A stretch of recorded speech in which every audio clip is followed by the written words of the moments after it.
Hello friends, GK गुरु education पर आप सभी का स्वागत है। आज के क्लास में हम डिस्कस करेंगे G7 शिखर सम्मेलन 2024 के बारे में। इस टॉपिक से रिलेटेड जितने भी इंपॉर्टेंट क्वेश्चन बन सकते हैं सारे को आज के क्लास में हम डिस्कस करेंगे। तो वीडियो को पूरा देखिए और आप सभी को वीडियो पसंद आएगा तो लाइक और शेयर ज़रूर करना। तो अब चलिए शुरू करते हैं। आज का हमारा पहला क्वेश्चन है, G7 शिखर सम्मेलन 2024 का मेज़बान देश कौन है? इस बार का मेज़बान देश है इटली। और इस बार G7 शिखर सम्मेलन ये कौन सा संस्करण है वो भी याद रखिएगा। ये 50वां संस्करण है जिसका मेज़बान देश इटली है। पूछे कि इटली के किस शहर में इसका आयोजन किया गया, तो इटली के अपुलिया राज्य के फसानो शहर में इसका आयोजन किया गया। कब से कब तक किया गया? 13 से 15 जून 2024 को। भारत की ओर से इसमें किसने प्रतिनिधित्व किया? भारत के प्रधानमंत्री नरेंद्र मोदी ने। ठीक है, तो प्रधानमंत्री नरेंद्र मोदी ने G7 समिट के आउटरीच सत्र में हिस्सा लिया। तो तीसरी बार प्रधानमंत्री बनने के बाद प्रधानमंत्री नरेंद्र मोदी की ये पहली विदेश यात्रा रही। किस देश की? इटली की। ठीक है, तो इतने सारे इंपॉर्टेंट पॉइंट्स याद रखिए। G7 शिखर सम्मेलन 2024 50वां संस्करण था जिसका आयोजन 13 से 15 जून 2024 को इटली के अपुलिया के फसानो शहर में किया गया। चलिए अगला क्वेश्चन, 13 से 15 जून 2024 को इटली के अपुलिया में G7 समिट का कौन सा संस्करण आयोजित किया गया? तो ये 50वां संस्करण था। अगला क्वेश्चन है, G7 शिखर सम्मेलन 2024 कब से कब तक आयोजित किया गया? तो इसका आयोजन किया गया 13 से 15 जून तक।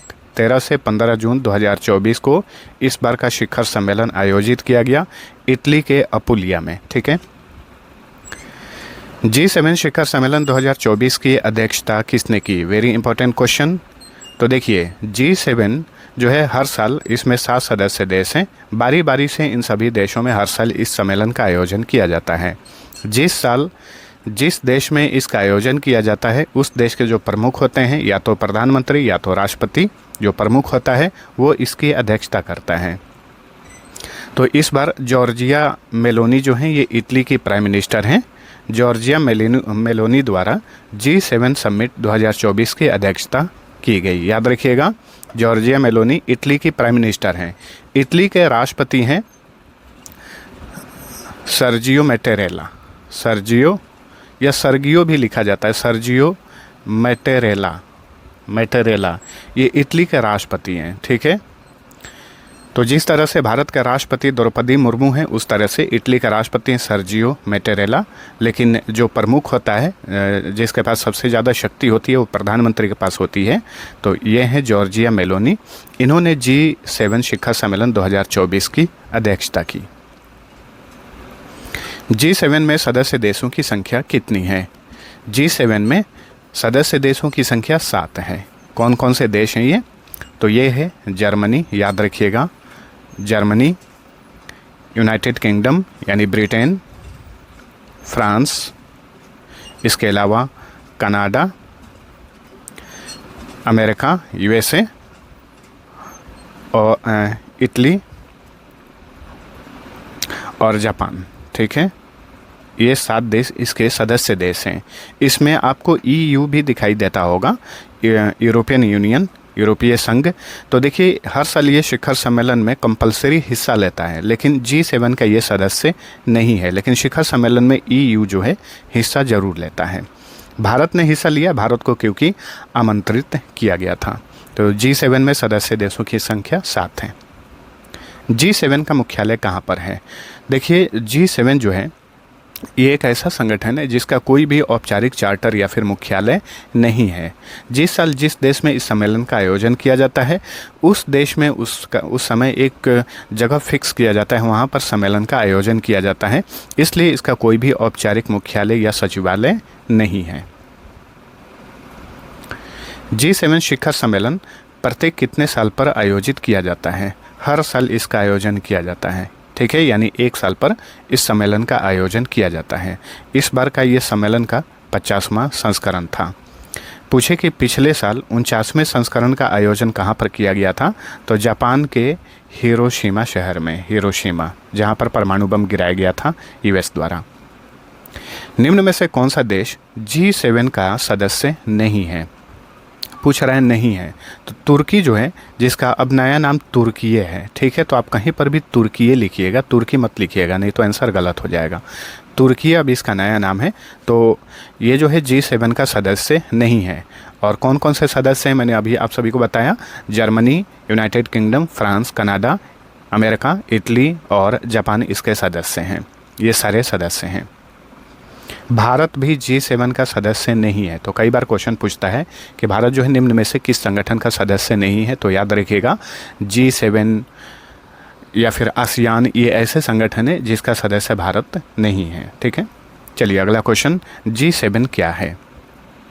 G7 जो है ये एक अंतर सरकारी संगठन है, 7 देशों का ये एक अंतर सरकारी संगठन है, यानी इंटर गवर्नमेंटल ऑर्गेनाइजेशन है। G7 का विस्तृत रूप क्या है? G7 का फुल फॉर्म होगा group of 7, group of 7। G7 का गठन कब किया गया था? तो देखिए G7 का गठन किया गया था 1975 में। लेकिन अगर क्वेश्चन पूछे कि 1975 में G7 का गठन किस नाम से किया गया था, तो G6 के नाम से किया गया था। और ये कौन से 6 देशों ने इसकी स्थापना की थी? तो France, Italy, Japan, United kingdom, America और जर्मनी, ये 6 देश थे जिन्होंने 1975 में G6 नाम से इस संगठन की स्थापना की थी।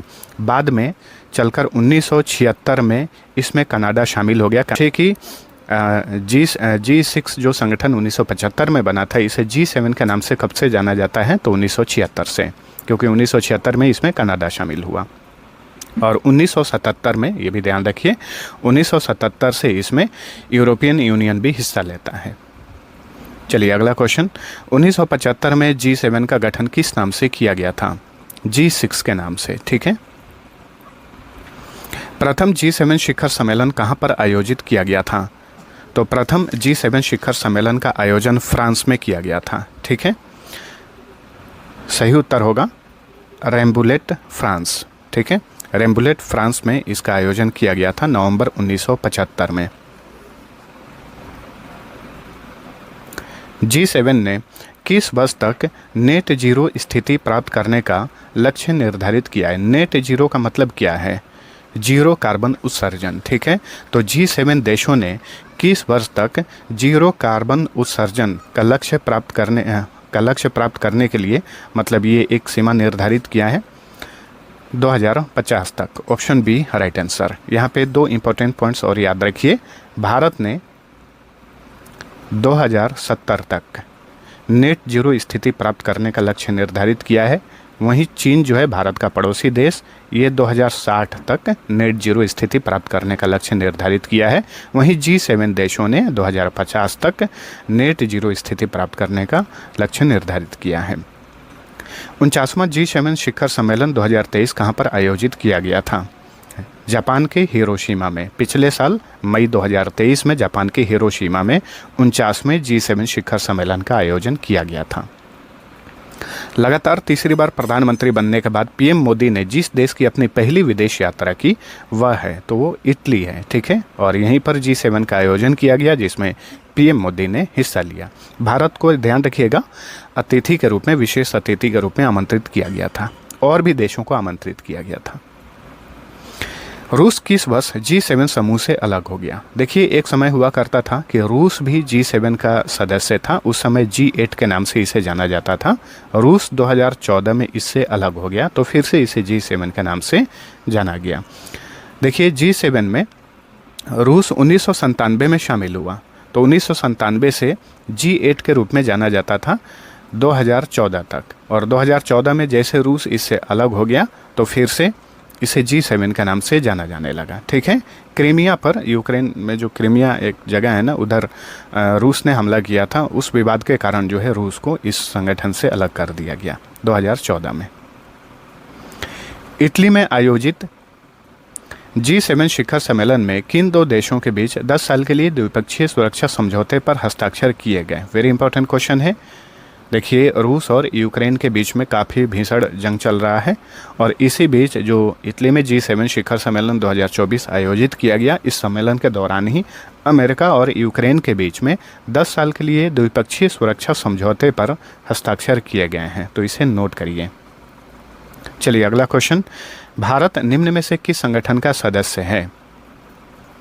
इसमें से देखिए G8 तो अब है नहीं, G7 है तो इसका भारत सदस्य नहीं है, G20 का भारत सदस्य है, आसियान का भारत सदस्य नहीं है। तो इस क्वेश्चन का राइट आंसर होगा ऑप्शन नंबर सी, ठीक है, G20 का सदस्य है भारत। 1997 से 2014 तक G7 समूह को किस नाम से जाना गया? तो G8 के नाम से जाना जाता था जब तक इसमें रूस था। 50वें G7 समिट 2024 में भारत का प्रतिनिधित्व किसने किया? भारत के प्रधानमंत्री नरेंद्र मोदी ने। तो देखिए G7 समिट 2024 से रिलेटेड जितने भी इम्पोर्टेंट क्वेश्चन बने थे सभी को इस वीडियो में कवर कर दिया गया है। आप सभी को वीडियो पसंद आया है तो लाइक और शेयर जरूर करना। अब आप सभी के लिए क्विज रहेगा, G6 समूह G7 कब बना? इसका आंसर आप सभी लोग नीचे कमेंट करके बताइए। अब चलिए मिलते हैं अगले वीडियो में, तब तक के लिए टेक केयर।